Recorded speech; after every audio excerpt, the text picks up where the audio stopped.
Case जी तव्हां हिते appear थिया उन जे हवाले सां असांखे थोरो ॿुधायो।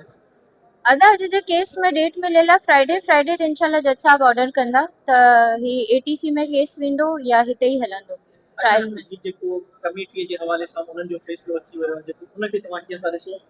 कमेटी में अदा जॾहिं ही हिननि एटीसी जा सेक्शंस इंसर्ट कया हुआ तॾहिं हिननि मूंखे खयो जेके आउं लापता हुयमि 4 ॾींहं।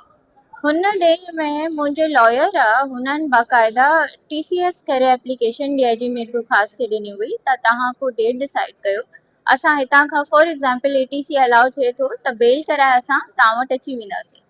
हुननि पहिरीं रिपोर्ट ठाहे मोकिले छॾी ऐं हुननि जो जेके रीडर आहे डीआईजी मीरपुर ख़ासि जो खुरम शहज़ाद मूंसां राब्ते में हो। मूंखे चवनि पिया त आफ्टर 9 मुहर्रम असां तव्हांखे डेट ॾींदासीं। पोइ 6 ते मूंखे सीपीओ घुरायो।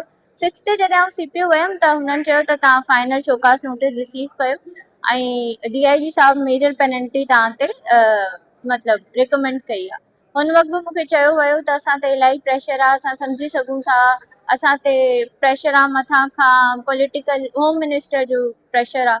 शाज़िब चाचर जेके आहे उहो होम मिनिस्टर खे अप्रोच था कनि हिन मैटर में ऐं अॼु मुंहिंजी 22 AB बि लॻल हुई हुन में आउं हर्ष जज साहब खे ओपनली ॿुधाई। कुछ अहिड़ी शयूं हूंदियूं आहिनि जेके माण्हू न ॿुधाईंदा ऐं उहो बि ॿुधायूं विद एविडेंसिस ऐं हर शइ जज साहब खे अॼाऊं जमा करायूं ऐं हिननि जी बि 22 AB लॻी हुई ख़ाजा सरान जी। हिननि जी 22 AB फैक्ट मां हुई कोन।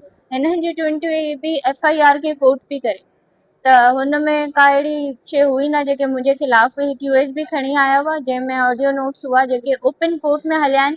हुन में आऊं त हुननि जे फेवर लाइ ॻाल्हायां पई हुननि खे ख़बर ई कोन्हे प्रोटेक्शन वर्ड जी मतिलबु छा आहे।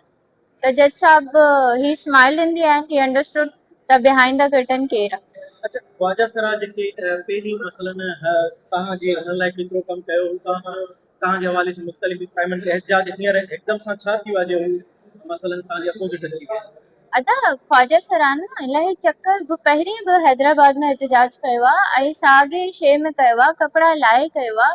केतिरे चक्कर आऊं वई आहियां हुननि खे कपिड़ा पाराया आहिनि।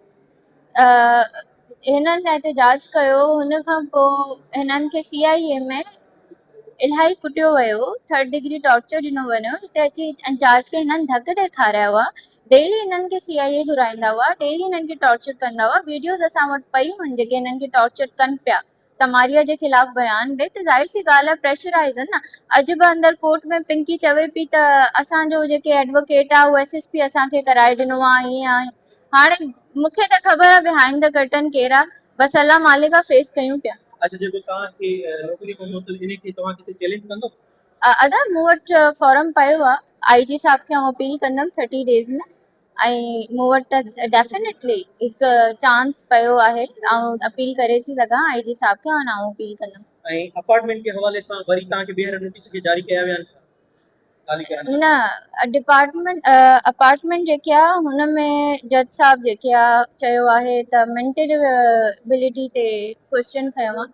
आर्ग्यूमेंट जंहिं ते थियणा हुआ 21 ते हिननि कल्ह ई गलखारी कराइण जी कोशिशि कई तशद्दुद कयो मूं ते मुंहिंजी वालदा सां बदतमीज़ी कई। तशद्दुद किथे हुआ? जी मुंहिंजो मेडिकल आहे मुंहिंजा जेके अंदरि गम्स आहिनि उहे सुजी विया आहिनि। टीथ एक्सरे आउं करायो आहे स्कल एक्सरे करायो आहे। मुंहिंजो पूरो फेस जेके आहे हिननि कल्ह डैमेज करे छॾियो रत पियो निकिरे ऐं फोटोज़ जेके आहिनि वीडियोज़ आहिनि उहा जाऊं सबमिट करायूं ऐं जेके घर में घिरण जी कोशिशि पिया कनि मुंहिंजी माउ खे जेके अटैक करण जी कोशिशि पिया कनि। अॼु SHO वुमेन हिननि सभिनि खां जज साहब पुछियो पियो हिननि डिनाए कोन कयो।